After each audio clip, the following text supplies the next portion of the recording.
Hi everyone, I'm Jacqueline from ASD Life Coaches. Today we're talking about one of the most important and most misunderstood aspects of autism, communication differences.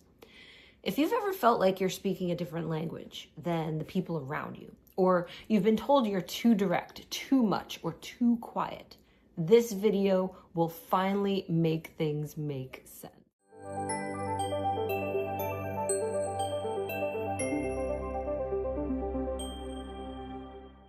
Communication isn't just about words. It's sensory processing, emotional regulation, executive functioning, and social interpretation all working together. Autistic adults often communicate differently because we process the world differently. And none of these differences are wrong. They are simply part of a neurotype that operates with clarity, precision, and honesty. Most autistic adults are direct communicators. You say what you mean. You expect others to do the same. Neurotypical communication, on the other hand, often includes indirect cues, hinting, implying, softening requests, reading between the lines, expecting someone to just know.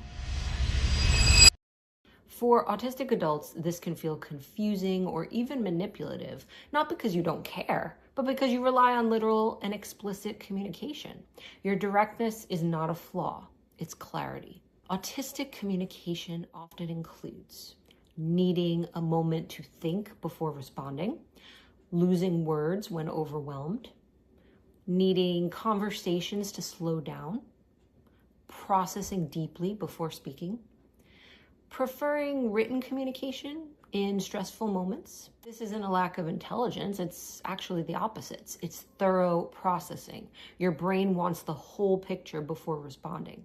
People may interpret this as disinterest or avoidance, when it's really your nervous system doing its best to stay regulated. Autistic adults often communicate more through words rather than facial expressions, communicate more through meaning than tone, more through logic than small talk, authenticity rather than social performance. So obviously misunderstandings can happen when your face doesn't match your intent, or your tone doesn't shift the way others expect. Your resting expression looks serious, or you forget to mirror common social behaviors. Remember, your natural way of expressing yourself is valid. Others can learn to understand you just as you have spent years learning to understand them. It's important to communicate so people understand you more effectively.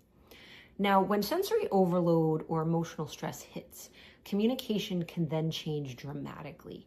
Your words disappear. Your tone flattens even more. Your social energy starts to crash. Eye contact becomes even more difficult. Conversations can drain your energy more quickly. And this is not a communication problem, it's a regulation problem.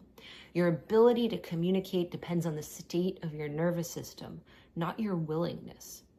Many autistic adults prefer written communication. Many, but not all.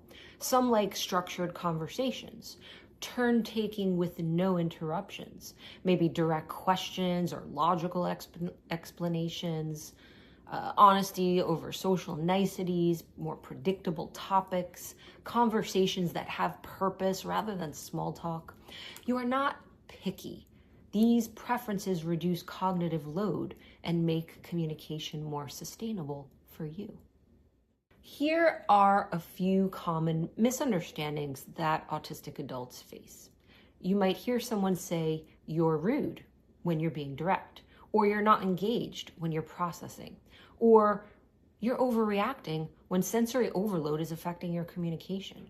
You're uninterested when maintaining eye contact is draining. They may say you're too literal when you value clarity and honesty. None of these are character flaws. They're differences in communication styles. Support your communication needs by using communication scripts. An example is saying something like, "I communicate best when things are direct." You could also say something like, "I need a moment to process before I can respond to you." You can ask a question. "Can you be more specific?" Or you could say, "I express emotion differently, but I am listening to you." Then you want to choose your communication medium.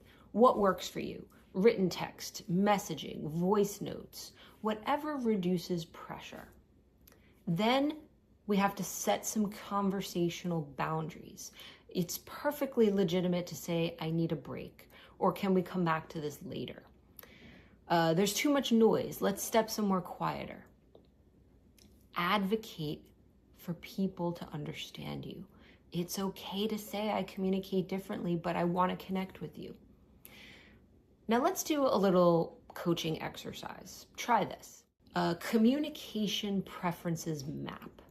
Write down 5 traits of communication that feel natural to you. Then write down 5 that drain you or feel harder. Then I want you to create 2 scripts you can use to communicate those needs to others. This creates clarity, self-awareness, and confidence. Thank you for joining me today. Communication differences are not deficits. They're part of your neurotype. And when you understand your communication style, you advocate for yourself and build healthier, more fulfilling relationships. Now, if you want support improving communication skills in work, relationships, or daily life, this is exactly what we do at ASD Life Coaches. Please like, subscribe, and share this video with someone who might benefit. And tell me in the comments if you'd like a video on communication in relationships or navigating small talk or something else entirely. I'll see you next time.